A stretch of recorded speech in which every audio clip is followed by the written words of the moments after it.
guys, how y'all doing today? My name is Franchise Fanatic, and welcome back to the channel. And today, if you guys, this is another Star Wars review. Today we're tackling, I guess it's a review and a discussion video. Today we're tackling Star Wars, the new animated show, Tales of the Jedi, which is on Disney+. If you haven't seen it already. It's about 6 episodes, nothing too crazy.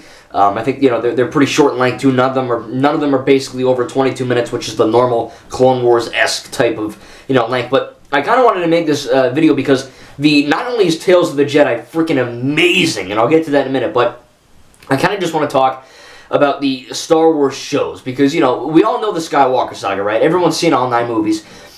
But when it comes to the Clone Wars animated show, or Rebels, or The Bad Batch, or Resistance, or freaking Tales of the Jedi, or The Book of Boba Fett, or The Mandalorian, or Obi-Wan Kenobi, whatever, right? Andor. Every single canon Star Wars show, a lot of people love them and a lot of people watch them, but in terms of the animated shows, not a lot of people love them as much as, say, the live action shows. I know people who are like, oh man, I love Boba Fett, or I loved Obi-Wan, or Mandalorian was tight, and then I'm like, hey, you see you see Resistance or the Clone Wars, and they're like, nah, fuck that. I'm like, why? And they're like, oh, well, it's animated, it's for kids. Obviously, right? So, it's obviously, that's a whole nother topic for video. That is a stigma. It's gotta die. That's objectively incorrect. Now, some of the shows like Star Wars Resistance are more kid-friendly than, say, the Clone Wars, right?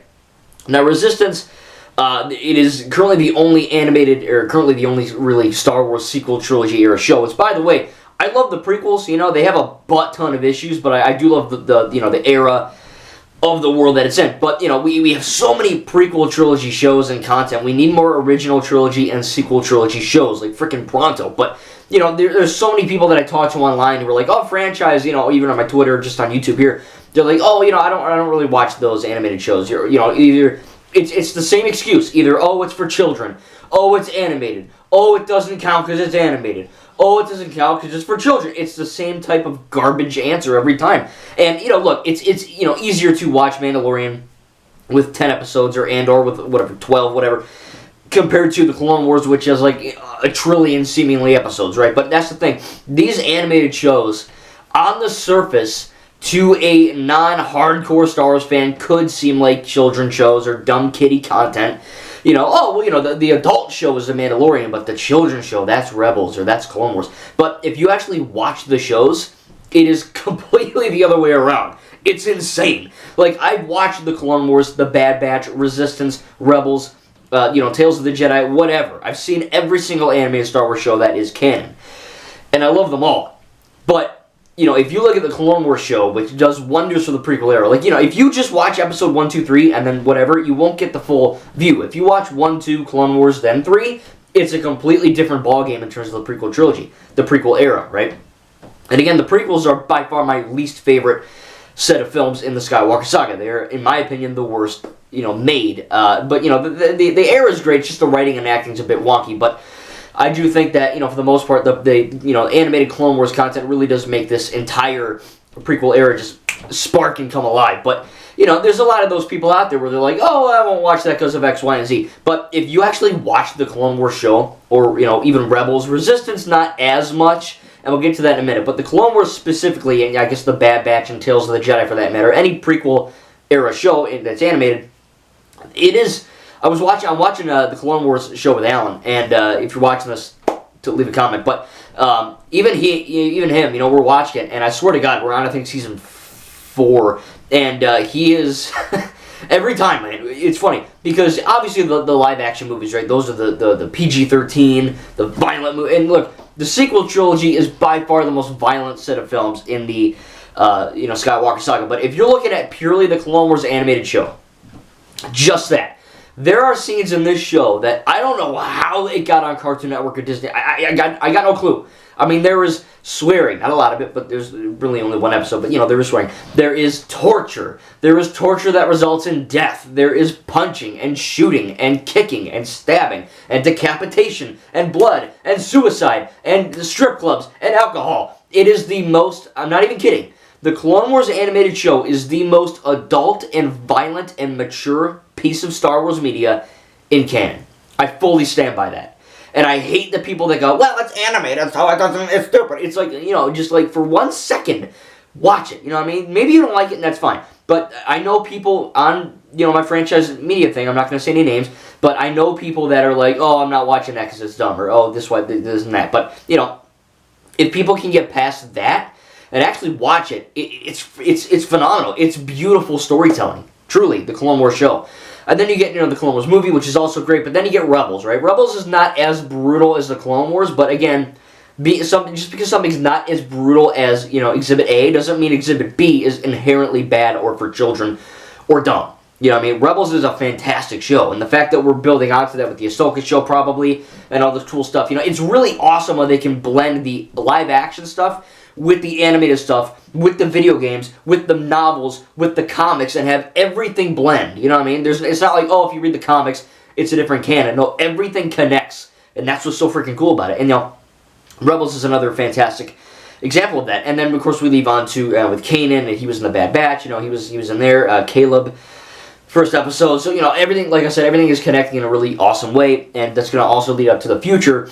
We see Ahsoka in the Clone Wars show. She's in Rebels. She's in Mandalorian. She's getting her own show. She's in Tales of the Jedi. So there's a lot of Ahsoka content. She's in Episode 9, that Force Vision with Rey on Exegol. So there's a lot of really cool stuff in there for that character that if you only watch the live-action movies and shows, you have you'll see her in Mandalorian, but you really got to watch the animated shows if you want to even care about Ahsoka or Captain Rex or any of the big people. You get Asajj Ventress, who's only in the shows. You get more history on Dooku and General Grievous and more insider knowledge on all this stuff, and it's really, really cool. And then, of course, you get the Bad Batch, which is another prequel show, which I won't get into a whole lot because it's practically the same thing as the Clone Wars show. Really good, really awesome. And then I'm trying to hope I don't forget anything. And then we have Resistance, which is the least violent and mature and edgy show, and Resistance does favor more of a comedic, lighthearted aspect than, say, any other show. And I'll admit, on the surface, the animation for Resistance is good. It's very good. But it does inherently look like a kid show. It does look very childlike compared to the other animated shows. Now, again, this is the ultimate example of don't judge a book by its cover. Resistance is not a kid show. It's not a baby show. It's not for children. It's more accessible to children than any other of the shows, but that doesn't mean it's strictly for them. You know what I mean? And I've been over this billions of times, but I'm a big advocate for that. And I do think that it is, good to know that the reason why Resistance is more funny and lighthearted isn't because it's a baby show or it's designed for children. It's like that because in the canon there isn't, the First Order is kind of there, but they're not quite there yet in terms of at least Season 1. And then when Season 2 hits, when Starkiller Base explodes and, I think the Hosnian system or whatever, the New Republic kind of blows up with Starkiller Base kind of, pew, and The Force Awakens. That's when shite hits the fan, so to speak. And it is cool to see that, not every piece of Star Wars media has to have this giant, mature, edgy war going on. What happened to just having a fun Star Wars show with some of that in there at the end with Kylo Ren and, all that. So I think it's a really good show. Kaz is a pretty cool character. I think Niku, they're all really good. It's a wild world of the Star Wars animated shows. And I hate when people dismiss it for being animated or just for looking dumb because it's not. I get it. It's a lot to watch, especially the Clone Wars. There's 7 seasons of this animated show, and each season has a lot of episodes to it, right? They're 22 minutes each, practically, give or take, and, translating that to, what could be, 5 or 10, 40, 30-minute episodes, it kind of balances out, but in a weird way, It's like a glass half full, half empty type thing, but at the end of the day, it's just fantastic storytelling in all these animated shows. And again, I love the fact that we're getting so much prequel content, but we need more original. Could you imagine an original trilogy or sequel trilogy show with characters' voices, the actors coming back to voice their characters? And I know John Boyega and Oscar Isaac, they bitch 24/7. I'm never coming back! It's like, newsflash, without the sequel trilogy, you guys would be basically non-existent in the franchise world. And I know they're in 1 or 2 things, but let's be honest, Finn and Poe are their defining roles. Obviously. And without that, they'd be basically back in their house doing nothing. Like me. So it is kind of cool to see that there's all this stuff happening in these shows, but we need more original and sequel trilogy content. Like I said, can you imagine the Clone Wars or Bad Batch or Tales of the Jedi style animation with original and sequel trilogy characters? That'd be effing awesome. But leading on to Tales of the Jedi, it's mind-boggling what they were able to do with 6 episodes. It's freaking crazy. And they're not even that long of episodes. Just seeing Liam Neeson come back and voicing, Qui-Gon, or seeing how, Yaddle, who was only in Episode 1, The Phantom Menace, as far as I'm aware, she's in Lego Star Wars, The Skywalker Saga, but in terms of actual canon stuff, she's not in a whole lot. She's basically in borderline nothing. And it was really cool to see that she was in this episode of Tales of the Jedi. Of course, Dooku effing kills her, which is definitely, again, one of the more brutal moments in this, I guess, anthology of episodes. But it's just cool to see that, we see how Dooku kind of manipulates the Camino not being on the map, but perhaps the archives are incomplete. That type of thing.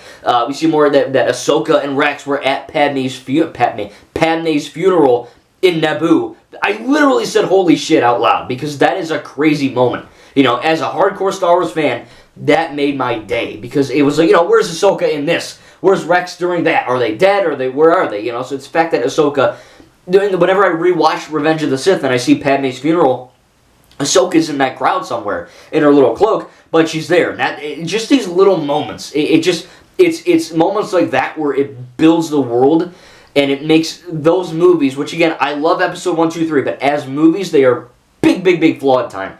In terms of Star Wars media, they're perfect. But in terms of movies, not so much. But it is really cool to see that, even my least favorite trilogy, the prequels, have these moments where, again, we have so much prequel content with, the shows and all that, too. It's insane. So it really does, little moments like that really build the trilogy even better for me. Doesn't fix the directing issues, or the editing, or the acting, or the writing of those 3 movies. Specifically 1 and 2, more 2. But I do think that, there's really great moments in those 3 movies, and to see them kind of being built on in this light, this show is just, it's fantastic. Just seeing like Yaddle and Dooku and Ahsoka being there, and seeing them calling Ahsoka Ashla, it's amazing. It really is. The directing and the animation is fantastic in Tales of the Jedi too. There's one moment which blew my mind, the symbolism. Right, Star Wars is chock full of symbolism, but there's this one shot where Dooku, from what I understand, Dooku is walking toward this way, the right, and Yaddle's walking toward the left after they kind of talk, right? And Yaddle is walking this way, and Dooku's walking that way, symbolizing, the dark side and the light side, right? They're kind of on a bridge, right? They're walking away from each other metaphorically. But you also have the same shot where Yaddle's walking in the light, and Dooku's walking in the shadow, in the darkness. And it's beautiful. That is storytelling at its finest, because you're able to, decipher and basically, uncover all these secrets without a single effing word of dialogue being spoken. It's just you're looking at it and you're understanding 2 or 3 or 4 stories in one shot. The Last Jedi, when Luke says, what did you think? You think I would face the entire First Order with nothing but my laser sword? And then what does he do in the end? He does that. It's the same type of thing like that. There's these little callbacks in here, and it's really effing cool. So the directing of this, Tales of the Jedi was just outstanding. The animation is as good as ever, especially with all that Disney money. It's even better than before. But again, that's basically it. Tales of the Jedi is easily a 10 out of 10. I loved every second of it. It was perfect. And again, when I say all Star Wars is good, I firmly believe that. I don't mean all Star Wars is perfect to me. I just mean that, I don't love the prequels as much as the originals or the sequels, but I don't trash on the prequels. I understand they have writing and acting issues, but I still love them as Star Wars media. I would never trash talk the prequels. I love them. They do have flaws as movies, as a reviewer, but as a Star Wars fan, I have no flaws with them. So to see that we're getting all this prequel content is just freaking awesome, and it's really cool. But again, all these animated Star Wars shows, man, they are. I would say they are better than the animated. The animated Star Wars shows are by far better than the live action shows. And again, I love Mandalorian and Andor so far, and Obi-Wan, Book of Boba Fett. I freaking love Book of Boba Fett. But, there's a lot of animated content, too, that is, it is better. Because not only we have more content of it, it just is, in my opinion, at least. I think it's way better than the live-action shows. And again, I love the live-action shows. So it is really cool to see that, if you are a little put off by the animation, they are not children's shows. They are basically PG-13 shows in disguise. Hell, the Clone Wars basically goes R-rated half the time with all the suicide and, strip club and drinking and intense decapitation and violence. It goes hard. There's a scene where, a shark blows up, an evil separatist shark guy, in one of the earlier arcs with, the Mon Calamarians and all that, Mon Calamar, and, the shark explodes, and you see, gory bits of the shark. It's brutal, man. Anakin's punching guys left and right, repeatedly. It's insane. They say kill a lot, so it definitely is not a show that I would recommend a child to watch.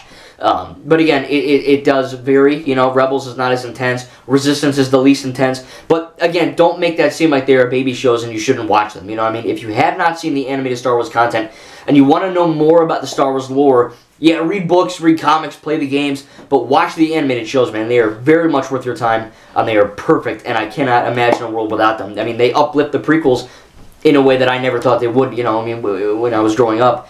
Of course, I was never allowed to watch the prequels when they were coming out. I was like 4 or 3. I don't know what the hell Star Wars was even until I was probably 9 or 8, but, you know, I started watching Star Wars, like, actually getting into it, you know, I probably around 12 or 13. But, you know, they are fantastic, you know, movies and all that, but just to see that these animated shows, and I know the live action was do it too, but again, the animated shows are always going to be underrated just because it's animated. And a lot of older people and a lot of people that I talk to on a daily basis, you know, even on, especially on, you know, YouTube or just on Twitter, it's hard to convince them, man, but they got to do it. They got to watch these animated shows, man. They are better than the live action shows. They are more brutal, more intense. And I'm not saying Star Wars has to be violent and gory and brutal to be good. You know, I mean, that's not the case at all. But again, there is that stigma that because it's animated, therefore that equals it's not good or it's for babies or it's fetus entertainment. You know what I mean? That kind of thing. And I guess youngling entertainment. But it's the complete opposite. The animated shows are more brutal than the live action content. I'm not even going to... I mean, I want to say it's an objective statement. If you've actually watched everything, I mean, the live action movies and shows are very violent and very, very violent. But, you know, the animated shows, I mean, like, I'm watching them with Alan and we're looking at each other and we're like, how did they allow this? You know what I mean? Like, and I know Cartoon Network is not a channel specifically for children's shows. I would argue none of them are kid shows.